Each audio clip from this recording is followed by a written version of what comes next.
Guy, obviously you've made, over 40 films or so, and Evan, is this your first feature? I haven't done anything. Yeah. So how did you guys start collaborating, and what was your working relationship on the film? I know the press kit has it that I discovered him at a rug doctor. The chemical bottling plant, yeah. Yeah, where he was filling rug shampooing machines with an eye-wateringly toxic shampoo concentrate, which is true, but that is a long time ago. And since then, he's been a film student of mine at university when he was 18. And then an assistant for mine, complete with taking out the garbage and the dry cleaning and all those horrible things. And then the penultimate step, I guess, was just I hired him to be a research assistant on an internet interactive project involving lost films. And just working together, I discovered he had a far greater handle on the project than I did. And we just became co-creators of the project, the Internet Interactive, which won't be launched till after this film is released. But around that time, we decided to write a script for a feature, and here it is. And we'd worked together on set, shooting in various capacities. Like, he wears so many hats, it's unbelievable that... Not actually, because I look stupid in hats. Not literally. A tower of hats. Just haven't found the right hat yet. That might be it. It's good. How do you go through the script writing process for this kind of thing, and how would you characterize the structure? Well, I guess the structure is existing on two levels. One is a very convoluted nesting narrative structure of stories within stories, interrupting one another and elbowing each other out of the way and that sort of thing. And then on top of all that, we were trying to also just provide a sort of I don't know if it works, but we were trying to provide a conventional undergirding of 3 acts. We bought screenwriting textbooks, and our fellow screenwriter Bob Kotick taught us a lot about 3-act structure. Yeah, we bought the books, but we didn't read them. No, but we read the back. But Bob did. He's our third screenwriting colleague. And we bought Robert McKee's story, and we learned about rising action and denouement. Protagonists. Yeah, active protagonists. The inciting incident. Inciting incident. Yeah, a tipping point? Yeah. No, I don't think that's a thing. Okay, see, I didn't read it. So we tried to undergird the whole very complicated narrative structure with a conventional 3-act emotional journey that is maybe only there if you squint, or maybe it isn't there at all, but we kind of worked hard so that these stories would interact in a way that produced a forward momentum of a specific kind. We worked as if it was there. Yeah, we assumed it was there. Interesting. And when you talk about, within the 3-act structure, these scenes elbowing each other out to the next scenes, what effect have on the audience? It depends on the audience. Some of them walked out. I like a change of pace, especially an unexpected one. There's a lot of surprises, I think, in that sense, and maybe it can be a little discomforting for a viewer to be narratively have the rug pulled out from under them. I've for a long time been wondering just how many stories a filmmaker could nest inside of other stories and still get away with it. There are a few films I'd like that had flashbacks within flashbacks. One of them is this noir melodrama, The Locket, where 3 men tell a story to each other. So there's a story within a story within a story about a woman that they've all gone out with. And then the woman tells her story. And then inside that, at the very center of that story, is a locket. The movie's called The Locket. And that locket contains a mystery. And it's apparently a feminine mystery that these men can't quite figure out. But they end up telling an almost feminist, arguably feminist story, even though it's all told from a man's point of view. And it really inspired me. But it's only really 3 stories within another whatnot in the center. I just thought, surely that's amazing. And I love the movie.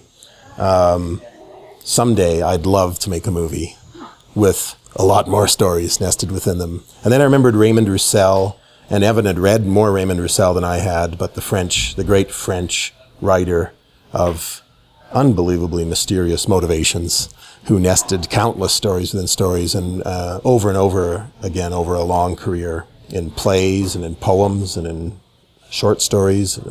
novels, and without meeting much popularity. But he caught the eye of a young John Ashbery, the great American poet, who learned French so that he could read him and then translate him. And I'd been friends with John for about 10 years, and I don't know, Roussel and Ashbery himself seemed to be a presiding spirit, and the Locket all seemed to be the presiding spirit over something that seemed to be demanding to be made. And so we made it. In the past, you use a lot of either borrowing conventions or actually shooting on older film formats. And I had read that on The Forbidden Room, you guys mostly actually created that by shooting on digital. Is that true? What did you guys do? Was this a departure? And what was production like in that sense? Yeah, I haven't worked on film since 2007 when I made my Winnipeg. That was a mixture of stock footage, film, digital, still photographs, animation, the kitchen sink. Then I made a feature in 2011, Keyhole, that was all digital, but it was black and white, and then it was finished on film so that it would look filmic. And I'd written the story it was a film script.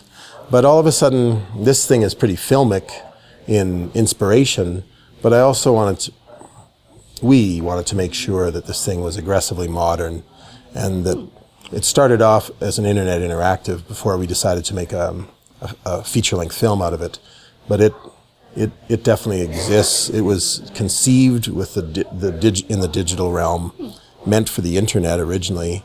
Now it's a film, but it's shown from a DCP, not a film can, like everything else here at Sundance. And so yes, it was shot, looked like raw video, and then Evan color timed it, gave it its look.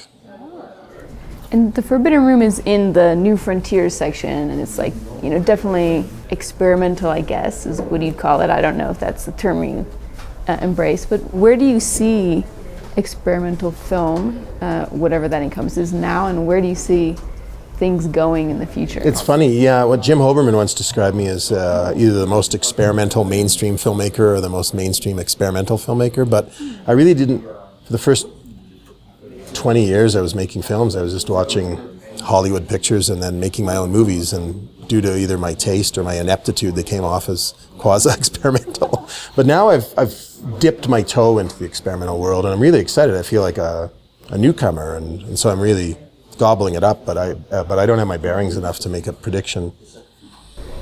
And what do you guys have on the agenda next? We have a cine essay we're working on right now. We just shot in Jordan, and it's, I guess, unless you count my Winnipeg, it's the first film I've had anything to do with. It's set completely in the present,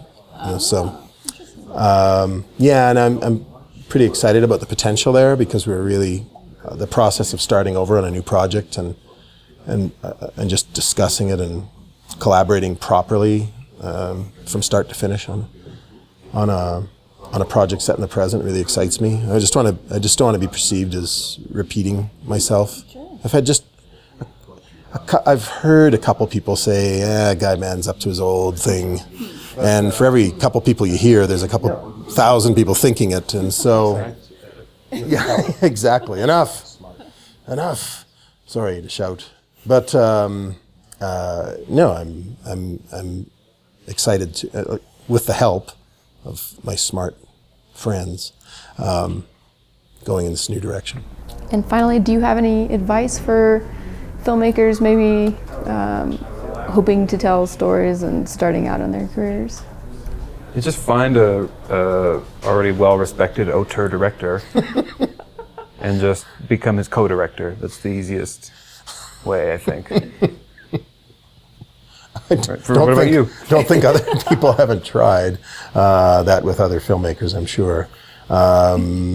I used to just say, every now and then someone would ask for advice, and I would regurgitate the Nike slogan, just do it. But that's got a lot of dust on it right now. But you'd hear a lot of young aspiring filmmakers just talking all their energy out into the night air of a cafe, all their best ideas, if they had any. And it just seemed like it's just like writing something. You really only have 1 or 2 sentences in your head at any given time, and you're not going to get the 3rd and 4th sentences out until you write those first 2. So just start already. Shut up. Start. See where it takes you. I guess that's my advice. And I hope it takes most of you nowhere.